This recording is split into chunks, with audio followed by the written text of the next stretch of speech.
ससुराल के घिया तोरी टिंडे। घिया तोरी टिंडे जो खाने में शायद ही किसी को पसंद होंगे, लेकिन अगर खाने में रोज रोज आपको इन 3 सब्जियों के अलावा और कोई चौथी सब्जी खाने को ही ना मिले तो आपका क्या हाल होगा। ऐसा ही कुछ हाल है सरोज निवास में रहने वाले उसके परिवार वालों का, जो इतने सालों से घिया तोरी टिंडे खा खा कर बुरी तरह पक चुके हैं। लेकिन अब उनके घर आई है नई नवेली बहू कोमल। तो क्या कोमल के आने से सरोज निवास में ये घिया तोरी टिंडे का अत्याचार बंद होता है, या फिर बेचारी कोमल भी इस अत्याचार का शिकार हो जाती है? चलिए देखते हैं। शुक्र है प्रदीप भैया कि आपने शादी कर ली। कम से कम मम्मी के इस घिया तोरी टिंडे से तो छुटकारा मिलेगा। तुझे ऐसा लगता ज़रूर है, लेकिन मुझे नहीं लगता कि मम्मी ऐसा होने देगी। मुझे लगता है कि हमारे साथ साथ अब भाभी भी फंसेगी और उन्हें भी अब पूरी ज़िंदगी हमारे साथ यही घिया तोरी टिंडे खाने पड़ेंगे। या क्या खुसुर पुसुर हो रही है मेरे पीछे से? हाँ, जो भी तुम लोग बोल रहे हो ना, सब कुछ बिल्कुल अच्छी तरह सुनाई दे रहा है मुझे। बेटा, चाहे मेरे घर में बड़ी बहू आ गई हो या उसके बाद छोटी बहू भी आ जाए, लेकिन मेरे घर में मैं तो घिया तोरी और टिंडे ही बनाऊंगी, क्योंकि इनके जैसे गुणकारी सब्जी पूरी दुनिया में कोई और नहीं है।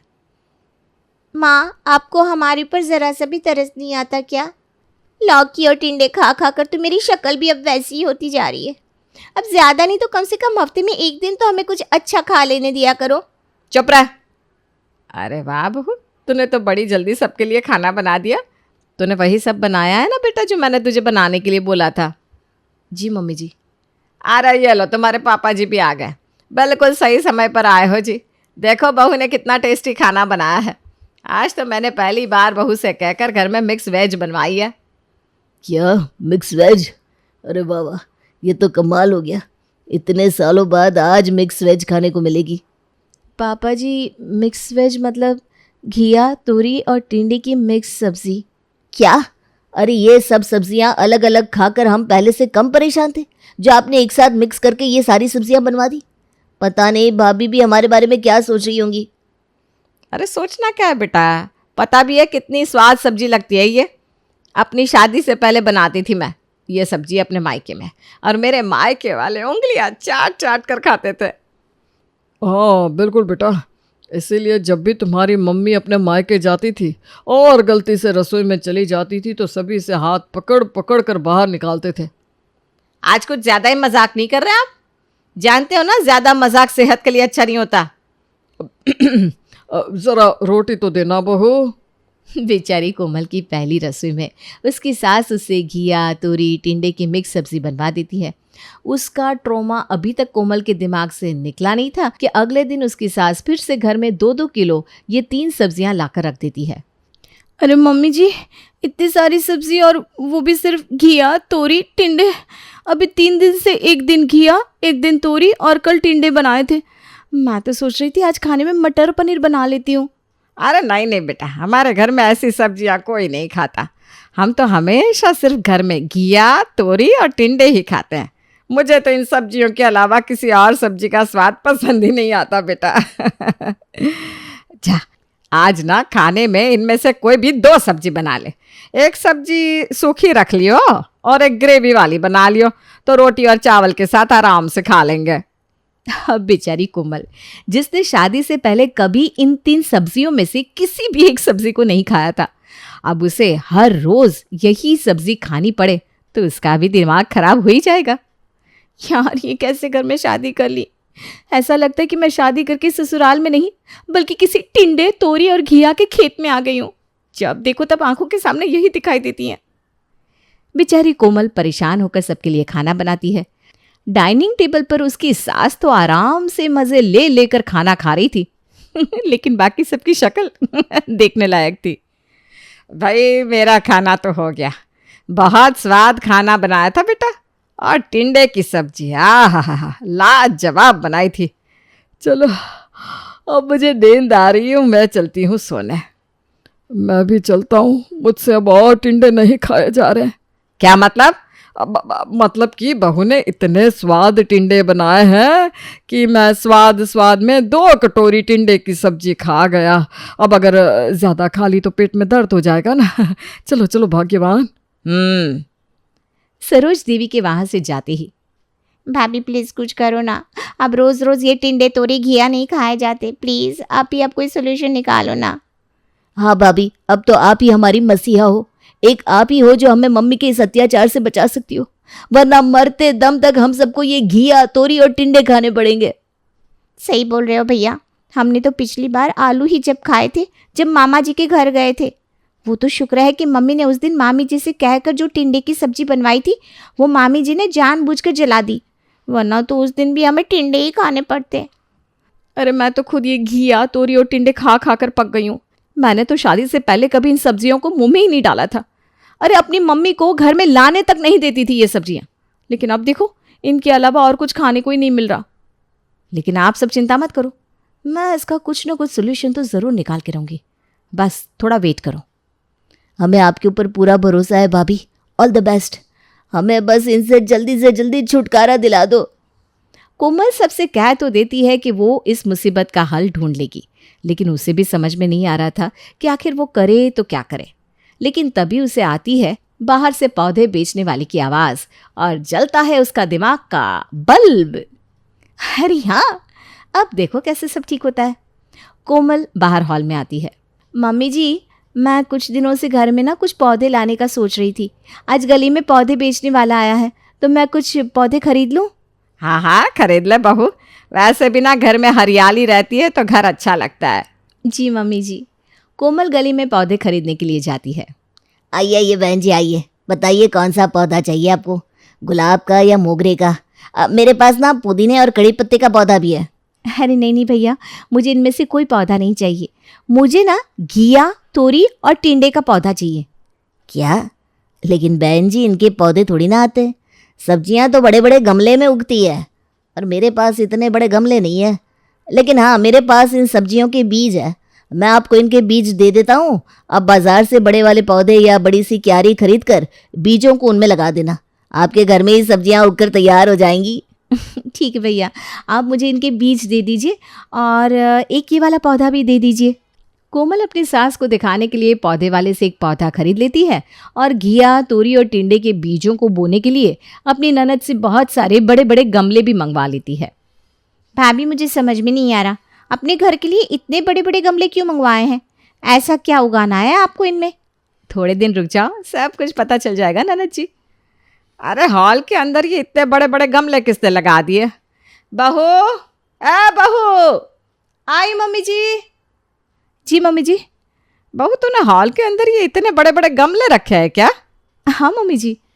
अरे बेटा, लेकिन हॉल के अंदर रखने की क्या जरूरत थी? गमले रखने के लिए हमारे पास इतनी बड़ी छत है तो सही। हाँ मम्मी जी, लेकिन छत पर जितने गमले आए उतने तो मैं छत पर रख कर आई हूँ, और बाकी जो बच गए ना वो मुझे हॉल में रखने पड़े। हैं? इतने कितने गमले ले लिया जो छत पर भी आ गए और उसके बाद भी बच गए? ऐसे किस किस चीज़ के पौधे खरीद लिए तूने? पौधे तो मैंने बस 3 चीज़ों के ही खरीदे हैं मम्मी जी। सब पौधों के अंदर वही उगाया है। क्या? वही मम्मी जी जो आपका फेवरेट है, घिया तोरी और टिंडे। अरे बहू, लेकिन ये सब तो मार्केट में मिल जाता है। ये तूने घर में पौधे क्यों लगा लिए? मम्मी जी, आपको पता है मार्केट में हर चीज़ कितनी मिलावट वाली मिलती है, और आजकल तो सब्जियों को ताज़ा रखने के लिए पता नहीं कैसे कैसे केमिकल डालते हैं लोग इनमें। इसीलिए मैंने सोचा कि जब हमें ये 3 सब्जियां ही खानी है तो क्यों ना घर में ही इन्हें उगा लूँ। कम से कम इस बहाने घर की शुद्ध सब्जी तो खाने को मिलेगी। वाह वाह वाह वाह बहू, तेरी इस बात ने तो मेरा दिल जीत लिया। बहुत अच्छा किया तूने जो घर में ये पौधे लगा दिए। हो जाओ मम्मी जी अभी तो खुश। आपको इन पौधों ने रुला ना दिया ना तो मेरा नाम भी कोमल नहीं। अब कुछ दिन तक जब तक पौधे बड़े नहीं होते तब तक तो सब कुछ ठीक था, लेकिन जैसे ही पौधे बड़े होने लगते हैं तो घर में हर जगह सिर्फ उनकी पत्तियां और बेल ही नजर आती है। हे भगवान, घर में जहाँ देखो वहाँ पौधे ही पौधे दिखाई देते हैं। अरे पौधे कहाँ, ये तो पूरे के पूरे पेड़ है। ऐसा लगता है मेरा पूरा का पूरा घर जंगल बन गया है। जहाँ देखो कोई ना कोई पौधा रखा हुआ मिलता है। सरोज दी भी ऐसा कह रही थी कि तभी उसकी बहू एक और बड़ा सा पौधा लाकर घर में रख देती है। अरे अरे, घर में पहले कम पौधे हैं क्या जो तू एक और खरीद कर ले आई? क्या करूं मम्मी जी, आजकल गर्मी ही इतनी पड़ रही है। ऊपर जो मैंने टिंडे का पौधा लगाया था ना, गर्मी की वजह से ये सूख ना जाए इसलिए इसे नीचे लेकर आई हूं मैं। अरे तू इसे नीचे तो ले आई, लेकिन मुझे ये बता तू इसे रखेगी कहाँ? अरे इसकी टेंशन आप क्यों लेती हो मम्मी जी, मैं हूँ ना, मैं सब कुछ संभाल लूँगी। अब सरोज को भी समझ में नहीं आता कि वो आखिर अपनी बहू को बोले तो क्या बोले। वो चुपचाप अपने कमरे में चली जाती है। अगली सुबह सरोज सोकर उठती है, लेकिन अपने कमरे की हालत देखकर उसे समझ में ही नहीं आता कि वो सपना देख रही है या सोकर उठ गई है। हे भगवान, ये सब क्या है? मेरे कमरे में इतना बड़ा टिंडे का पौधा कहाँ से आ गया? अरे काश ये सपना हो, आंखें बंद कर लूं। अरे वाह माँ जी, आप उठ गई। ये देखिए, मैंने आपके कमरे में कितना सुंदर टिंडे का पौधा लगाया है। अब तो इसमें छोटे छोटे टिंडे भी उग गए हैं। छत पर पौधे रखने की जगह कम पड़ रही थी ना, तो मैंने इसे आपके कमरे में रख दिया। आपके कमरे की खिड़की से धूप अच्छी आती है ना, तो ये बहुत अच्छी तरह उगेगा। अरे बहू, तू पागल तो नहीं हो गई? भला अपने कमरे में कोई टिंडे का पौधा उगाता है क्या? अरे ये मेरा कमरा है, कोई खेत नहीं है। ओहो, आपकी इस बात ने तो मेरा दिल तोड़ दिया मम्मी जी। मैंने तो घर में ये सब पौधे इसलिए उगाए थे ताकि आपको घिया, तौरी, टिंडे से बहुत प्यार है, और अब आप ही मुझे ऐसा कह रही हो। हम सबको केमिकल वाली घिया, तोरी और टिंडे की सब्ज़ी ना खानी पड़े, इसलिए मैं ये सब कर रही हूँ, और आप ही की। अरे तू तो उदास हो गई बहू। देख, मेरा कहने का मतलब ये नहीं था। अच्छा ठीक है, तुझे मेरे कमरे में ये पौधा रखना है, रख ले। अब क्या ही कर सकते हैं। अच्छा मम्मी जी, आप ना जल्दी से नहा धोकर तैयार हो जाइए। आज मैंने आपके लिए बहुत स्पेशल नाश्ता बनाया है, आपको बहुत पसंद आएगा। अच्छा चल ठीक है, अभी आती हूँ। सरोज नहा धोकर नाश्ता करने के लिए आती है। आज मैंने आप सबके लिए तो नॉर्मल नाश्ता बनाया है, लेकिन मम्मी जी के लिए बहुत स्पेशल नाश्ता बनाया है। ये लीजिए मम्मी जी, आज मैंने आपके लिए चाय भी स्पेशल बनाई है। सरोज देवी बहुत ही खुश होकर चाय की पहली घूंट भरती है, लेकिन जैसे ही उसकी जिभ को चाय का स्वाद मिलता है, वैसे ही बेचारी सरोज का तो मुंह टेढ़ा हो जाता है। ये क्या है बहू? ये कैसी चाय बनाई है तूने मेरे लिए? ये हर्बल चाय है मम्मी जी। मैंने सोचा जब आपको घिया, तोरी और टिंडे इतने पसंद हैं और मैंने घर में ये सब उगाया भी है, तो क्यों ना मैं आज आपको इनकी मिक्स चाय बनाकर पिला भी दूँ। इसीलिए मैंने आज आपके लिए स्पेशल घिया, तोरी और टिंडे को चाय पत्ती के साथ अच्छी तरह उबाल के मस्त हर्बल चाय बनाई है। अच्छी लगी ना आपको? अरे मुझे तो समझ में ही नहीं आ रहा है कि ये क्या है। ऐसे स्वाद की चीज़ मैंने अपनी पूरी ज़िंदगी में कभी नहीं खाई और आगे भी खाना नहीं चाहती। इसलिए आज के बाद ऐसी वाली चाय मत बनाना बहू। वो कैसी बात कर रहे हो मम्मी जी? एक तो मैंने आपके लिए ये स्पेशल चाय बनानी सीखी कि मेरी मम्मी जी को घिया, तोरी, टिंडे इतने पसंद है, तो मैं हर चीज़ में इनका कुछ न कुछ इस्तेमाल करूं। अरे आज तो मैंने आपके लिए स्पेशल टिंडे का जूस भी बनाया है। बहुत अच्छा डिटॉक्स ड्रिंक है मम्मी जी, आप पियोगी ना तो आपकी स्किन बहुत अच्छी हो जाएगी। देखिए, पीकर देखिए। घिया, तोरी और टिंडे की मिक्स चाय पीने के बाद कोमल अपनी सास के सामने टिंडे का जूस का नाम लेती है, तो उसका नाम सुनते ही उसकी सास पहले ही डर जाती है। इससे पहले कि उसकी सासू माँ टिंडे का जूस पीने के लिए मना करती, उसके पहले ही कोमल उन्हें अपने हाथों से टिंडे का जूस का भरा हुआ ग्लास पिला देती है। अच्छा लगा ना मम्मी जी? अच्छा लगा ना? बेटा तूने आज मेरे लिए ये जो भी स्पेशल बनाया है, आज के बाद कभी मत बनाना प्लीज़। अरे कैसी बात करती हो मम्मी जी? आपको घिया, तोरी, टिंडे इतने पसंद है, इसीलिए तो मैंने घर में इनके इतने सारे पौधे लगाए ताकि आपके लिए इन सबसे अलग अलग नई नई रेसिपी बना सकूं। और अब आप है कि मुझे ऐसा बोल रही हो? हाँ मम्मी, ये तो बहुत गलत बात है। तुम्हें पता है कोमल कितनी मेहनत से तुम्हारे लिए ये सारे पौधे उगा रही है और कितनी रातों से जाग जाग कर तुम्हारे लिए नई नई रेसिपी सीख रही है। कोमल के साथ साथ अब बाकी सब भी सरोज के पीछे पड़ जाते हैं, इसलिए कोमल ने जो उसके लिए और भी स्पेशल रेसिपीज बनाई थी, वो सब उसे खानी ही पड़ती है। बस अभी थोड़ा सा खेल और बाकी है मम्मी जी, उसके बाद तो आप खुद ही इनसे तौबा कर लेगी। अगले दिन, बहू जल्दी से मेरे लिए एक कप चाय बना दे, तब तक मैं नहा कर आती हूँ। ठीक है मम्मी जी। सरोज वहाँ से जाती है। आप देखना कैसे मज़ा आता है। बहुत पसंद है ना मम्मी जी आपको घिया, टिंडे, तोरी? लेकिन आज जो हुआ है उसके बाद फिर कभी इन सब्जियों का नाम भी नहीं लोगी आप।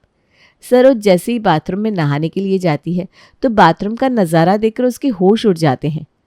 हे भगवान, क्या है ये सब? बहू, बहू! आई मम्मी जी। कोमल जल्दी से दौड़कर वहाँ जाती है। क्या हुआ मम्मी जी, आपको कुछ चाहिए क्या? नहाने का साबुन ख़त्म हो गया है क्या? अरे साबुन खत्म हो गया है कि बच्ची, ये तूने बाथरूम का क्या हाल बना दिया? क्यों, क्या हो गया? अरे अभी तक तो तूने छत पर, हॉल में और मेरे कमरे में ही इन पौधों को लगाया था, लेकिन अब तो तूने बाथरूम में भी रख दिया। और ये घिया की इतनी बड़ी बेल बाथरूम की खिड़की से निकाल दी। हाँ मम्मी जी, क्या करूँ, ऊपर मुझे नए पौधे रखने थे और ये बेल छत पर ठीक से टिक नहीं रही थी, तो मैंने सोचा आपकी बाथरूम में लगा देती हूँ। वैसे भी खिड़की से धूप तो आती ही है, तो कोई दिक्कत नहीं होगी। आज मैंने लौकी का एक और पौधा खरीदा है, जब वो भी बड़ा हो जाएगा ना तो उसे भी यहीं पर लगा दूंगी। अच्छा आइडिया है ना? बेटा माफ कर दे मुझे, लेकिन अपने घर में और ज्यादा घिया तोरी टिंडे नहीं देख सकती। तूने घर में जितने भी ये पौधे लगाए हैं ना, इन सब को पौधे वाले को दे दे, मैं हाथ जोड़ती हूँ।